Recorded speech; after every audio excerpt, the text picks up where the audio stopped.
If you have ever made the minimum payment on a credit card and felt responsible for a few seconds, this episode is for you.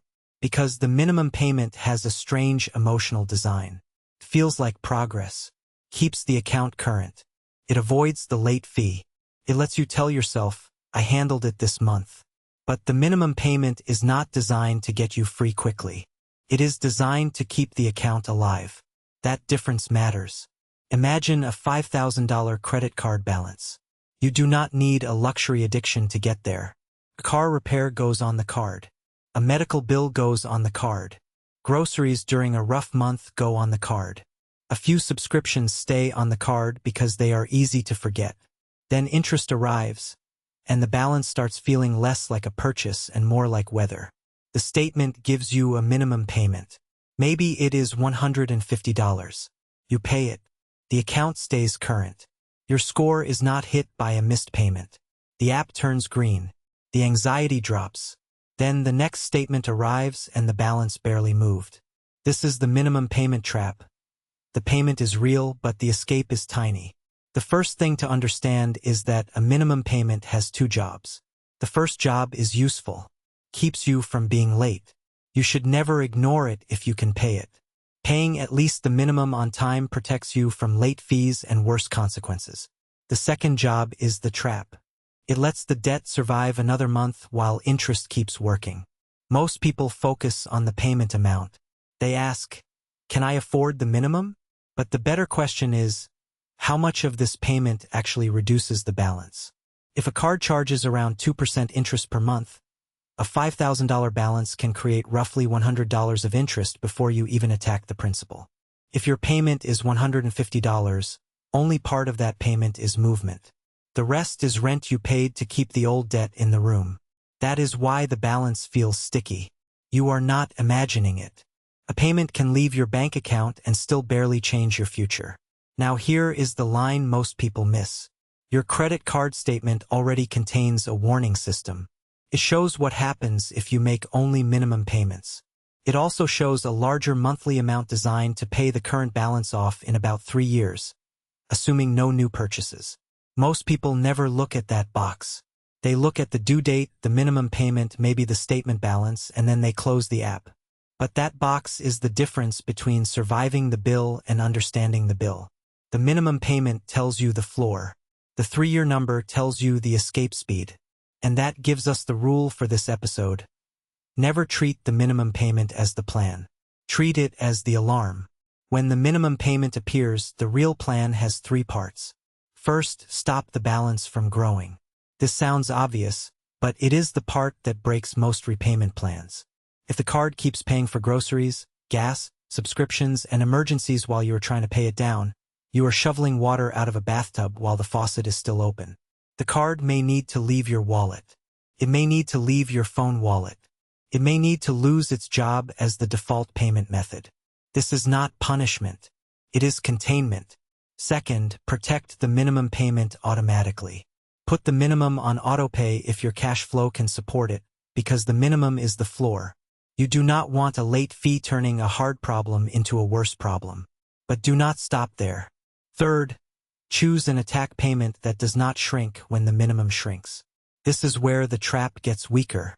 If your minimum is $150 and your statement's 3-year number is $200, your real target might be $200 or $250 or whatever fixed number your budget can actually repeat. The important word is fixed. Minimum payments often fall as the balance falls. That sounds good, but it can quietly slow you down. The bill gets smaller, so you pay less, and the debt remains part of your life longer than it needed to. A fixed attack payment turns the same system against itself. If you choose $200 and keep paying $200 as the balance drops, more of each payment reaches principal over time. The payment stays the same, but the debt starts losing more ground each month. That is the first escape lever. The second lever is order. If you have several cards, do not try to emotionally attack all of them at once. Put every card on at least the minimum. Then choose one target card for extra money. There are 2 common ways to choose. The avalanche method attacks the highest interest rate first. That is usually the math winner. The snowball method attacks the smallest balance first. That can be the behavior winner because it creates a fast, visible win. Money Logic Lab Rule. If you are calm and consistent, choose the highest rate. If you are overwhelmed and about to quit, choose the smallest balance. The best method is the one you will actually repeat for 6 months. Now let us talk about the part nobody likes: rewards. Credit card rewards can make the trap harder to see. A card gives you points, cashback, airline miles, or a tiny celebration animation. But if you carry a balance, the interest can easily overwhelm the reward. A 2% reward does not beat a 20% interest rate. That is why rewards cards should be treated like debit cards with a delayed bill. If the cash is not already waiting, the reward is not a reward. It is a discount sticker on borrowed money. Here is the simple test. Before a purchase goes on the card, ask, if this charge posted today, could I pay it in full with cash already assigned to it? If yes, the card is a payment tool.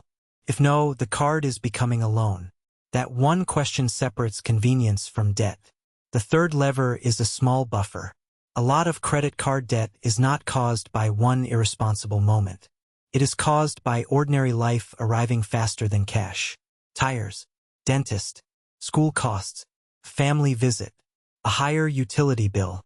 If every surprise goes on the card becomes your emergency fund. And if the card becomes your emergency fund, the balance keeps coming back. So while you attack the card, build a tiny cash buffer at the same time. Not a perfect emergency fund, just a starter shield. $500, then $1,000. Enough to keep the next ordinary surprise from becoming new card debt. This feels slower at first. You are dividing money between the card and the buffer, but it protects the plan from collapsing. A repayment plan without a buffer is fragile. One flat tire can erase 3 months of discipline. The fourth lever is a weekly card review. Not a complicated spreadsheet. 10 minutes. Open the account. Look at new charges. Check interest. Check the payoff box. Ask 3 questions. What charge should not repeat?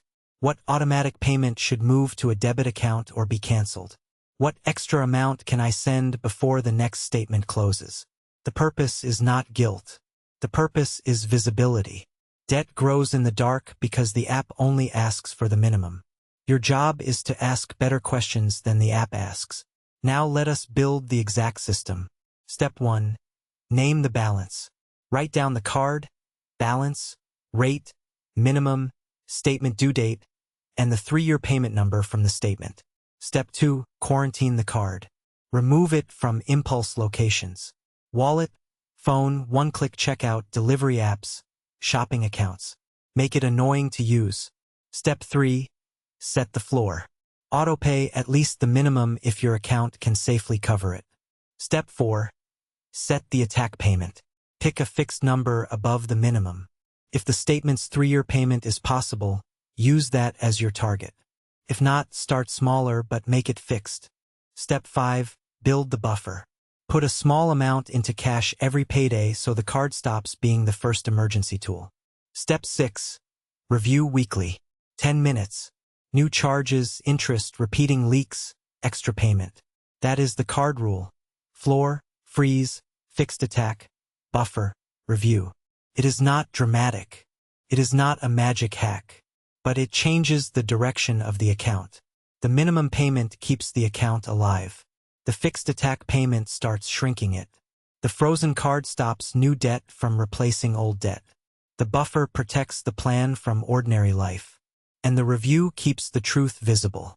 The biggest mistake is waiting until you feel ready.